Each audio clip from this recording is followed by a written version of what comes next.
जय गुरुदेव। ओम नमः शिवाय।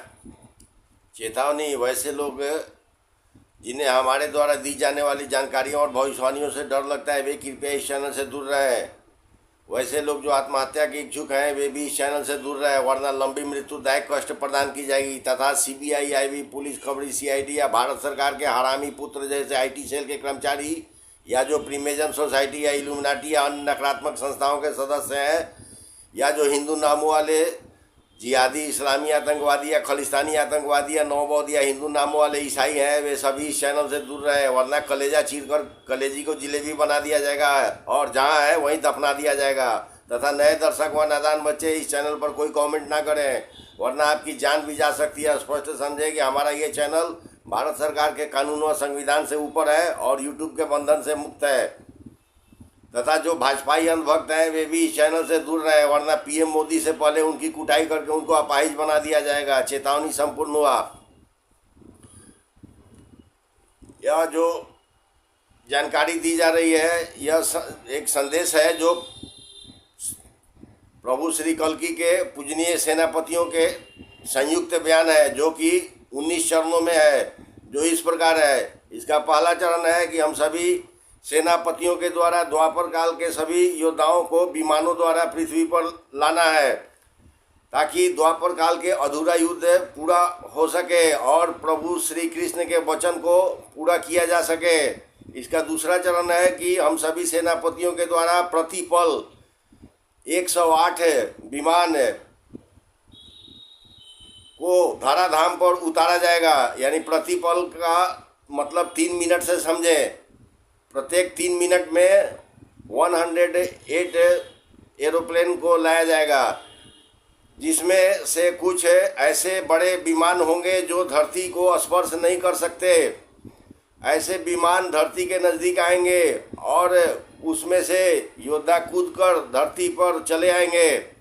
इसका तीसरा चरण है कि ऐसे कुल 19 विमान होंगे जो पृथ्वी के कक्ष में ही रहेंगे और उनमें से योद्धागण उड़ते हुए पृथ्वी पर चले आएंगे। इसका चौथा चरण है कि अभी तक इस धराधाम पर किसी भी युग में ऐसी युद्ध नहीं हुई थी। अब ऐसा ही युद्ध इस धराधाम पर होगा, जिसकी अवधि को घटाकर मात्र 40 दिन कर दिया गया है। इसका पांचवा चरण है यह धराधाम पर युद्ध की शुरुआत वर्तमान के इस खंडित भारत भूमि से शुरू होगी, जो पूरे विश्व में फैलेगी और इस युद्ध का परिणाम हजारों वर्षों तक सुखद अनुभव कराएगा। इसका छठा चरण है कि इस युद्ध में समुद्र मंथन की ही तरह समझे, जिसमें से विष और अमृत दोनों ही निकलेगा। इसका सातवां चरण है कि इस युद्ध में भाग लेने के लिए अनेक ऐसे विमान आएंगे जो दृश्य अदृश्य होते रहेंगे। इसका आठवां चरण है कि ऐसे 36 यानी 36 विमान भी प्रति पल यानी प्रत्येक 3 मिनट में आते रहेंगे, जो असली भक्तों को कहीं से भी उठाकर सुरक्षित स्थानों पर ले जाएंगे, जहां दिव्य भोजन पानी की व्यवस्था होगी। इसका 9वां चरण है कि ऐसे 2106 यानी 2106 यानी 2106 विमान ऐसे होंगे जो अंतरिक्ष का कचरा सही समय पर सही जगह पर गिराते रहेंगे, ताकि अंतरिक्ष के कचरा से नमाजी कचरा की सफाई हो जाए।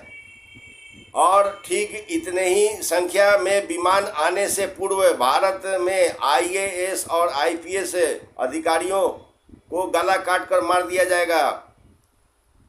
ऐसी घटना पड़ोसी देशों में भी होगी, जिसकी संख्या अलग होगी। इसका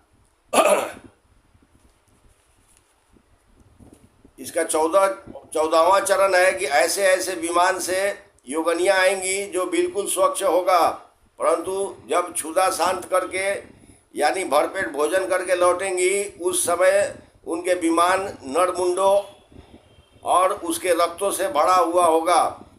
इसका 15वां चरण है जब भी वर्तमान भारत सरकार में हिम्मत हो तो संसद की कार्रवाई शुरू करके दिखाए अगर संसद की कार्यवाही नहीं भी शुरू होगा तब भी हम ऋषिगणों की कार्यवाही सभी राजनीतिज्ञों को जरूर झेलना पड़ेगा। इसका 16वां चरण है कि जब जब इस धराधाम पर पाप अत्याचार बढ़ता है तो प्रभु का आगमन अवश्य होता है। इसलिए अब इस पृथ्वी से पापियों का जाना ही होगा, यह तय है, और यह हम ऋषियों की कार्रवाई समय अनुसार जारी रहेगा। इस क्रम में जितने भी हजारों टन वजनी अंतरिक्ष स्टेशन है वह अमेरिका, चीन और रूस देश पर गिरना तय है। इसका 17वां चरण है कि अब कभी भी बड़े पहाड़ पताल में चले जाएंगे, परंतु उत्तराखंड के 7 प्रमुख मंदिर क्षेत्र यथावत बने रहेंगे। उस क्षेत्र के स्वरूप में कोई बदलाव नहीं होगा। इसका 18वां चरण है कि देवभूमि उत्तराखंड में कभी भी 16.8 यानी 16.8 तीव्रता के भूकंप आएगा, जिसका प्रभाव संपूर्ण अफगानिस्तान तक होगा, जिसमें पंजशीर प्रांत सुरक्षित रहेगा।